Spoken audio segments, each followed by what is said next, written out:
So he starts his rapping, hoping something will happen. The original Christmas present came wrapped. The microphone I was using, I was talking, but I couldn't hear. But the reason I chose that song was because the original Christmas present, it did come wrapped with a whole lot of meaning, and these were swaddling clothes. Well, while I was considering the picture, and if you go to ChristianCarGuy.com, you're going to see a picture of Jesus wrapped in swaddling clothes, and actually he's kind of looking back at a cross that has another wrapping on it that was kind of the ultimate unwrapping come Easter. But last year I read Stu Epperson's Christmas book. It's called The First Words of Jesus.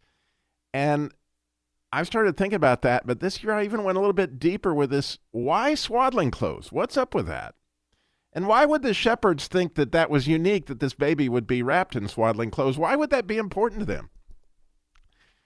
Well, I believe we can find some answers, and we're going to get to why this has to do with cars in a minute, Jerry. Don't worry. I know it's a Christian Car Guy show, but I got to talk about these wrappers. But if you look in Ezekiel 16, is the only other place I can find in the Bible that talks about swaddling clothes. And in Ezekiel 16, I think we see what God thinks about swaddling clothes, because he says, as for your nativity, and I like that he used that same word, on the day you were born, your navel cord was not cut, nor were you washed in water or cleansed, nor were you rubbed with salt, nor wrapped in swaddling clothes. And what he was talking about there was an illegitimate child, that Israel was acting as an illegitimate child when he saw her, and again, he wrapped her. But that's what was going on in Ezekiel. But see, babies that were abandoned and not wanted, not favored, babies that weren't the apple of their father's eyes, right? Those were the ones that didn't get swaddled. It's kind of like a disgraceful thing, right? Because if you're a favorite, you're going to be swaddled. Now let's look at how cool swaddling really is, okay? Especially Mary's swaddling. See, traditional thoughts on swaddling as in an Oriental Jewish girl back in the day, because that was considered the Orient back there. And young Mary likely used cloths that she spun herself. You know, she made that garment that Jesus wore up to the cross is definitely the church tradition.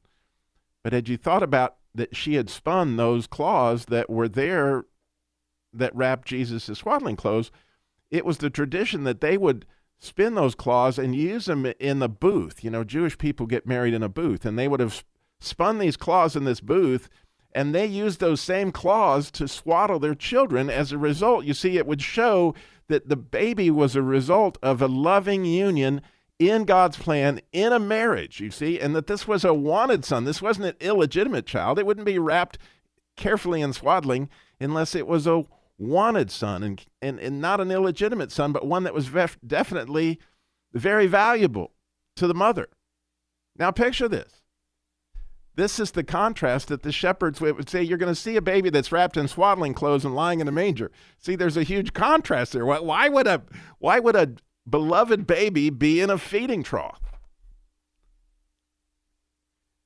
And I just have to say, Jerry, I've often thought it has to do with him being the bread of life. And a whole lot of stuff that goes into the Passover lamb and all that stuff with Bethlehem. But nonetheless, what we do know is that he was wrapped in swaddling clothes and he was laid in a manger. And so we got to think about this as we wrap our Christmas presents this year. Okay? Right? Really great gifts deserve a really great wrapping. You don't give your wife this unbelievable diamond whatever and just, throw it to her in the box. I mean, you got to put this fancy, really, really cool wrapping. And so God clearly... Or as for me, I get somebody else to wrap it. Exactly. So when we're wrapping, you see, we're showing somewhat the value of the present in the way that it's wrapped.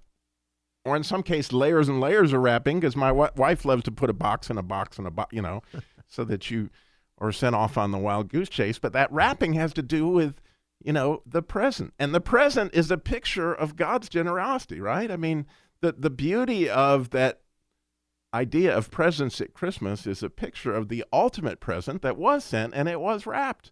It was wrapped in swaddling clothes, and later it was wrapped in burial cloths. And when it was unwrapped on Easter morning, it was the present of presents. It's the one that keeps on giving, Jerry. Oh, absolutely.